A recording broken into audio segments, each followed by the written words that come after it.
The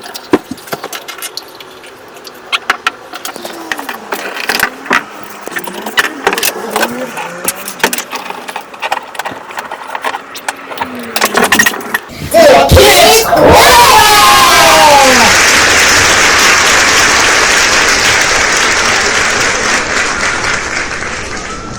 Hello everybody, welcome to our science experiment, and this is The Kids Corner! I'm Ife. I'm Nanya. She is... Let's go! Today's experiment is called anthocyanin. All we need for this experiment is citric acid, baking soda, Color-changing flowers, test tubes, measuring spoons, cold warm water, and mixing spoon. Guys, imagine that there's a flower in your garden that can change color like a carnelian. Wouldn't that be great? It will surely be great. Now let's get on to it. The first step is to put 2.5 grams of your color-changing flowers into the test tubes.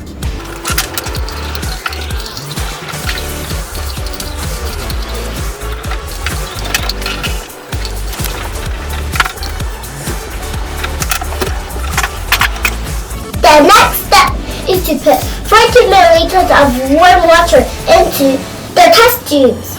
Guys, as you can see, there has been no changes in the water, but let's see what happens when we add the next ingredients.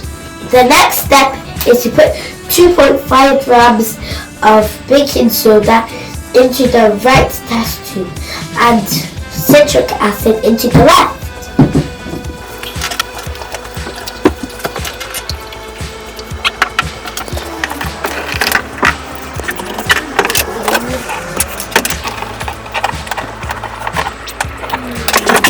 The next step is to mix.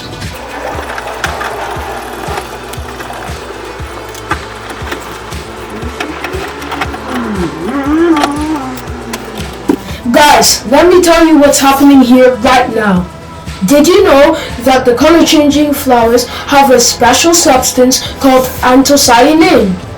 Now, anthocyanin helps the color-changing flowers to react to its environment. For example, when we put the color-changing flowers into an acidic environment, like citric acid, it turns red like a radish. However, when we put it in an alkaline environment, like baking soda, it turns green like a cabbage. Now you know what anthocyanin is.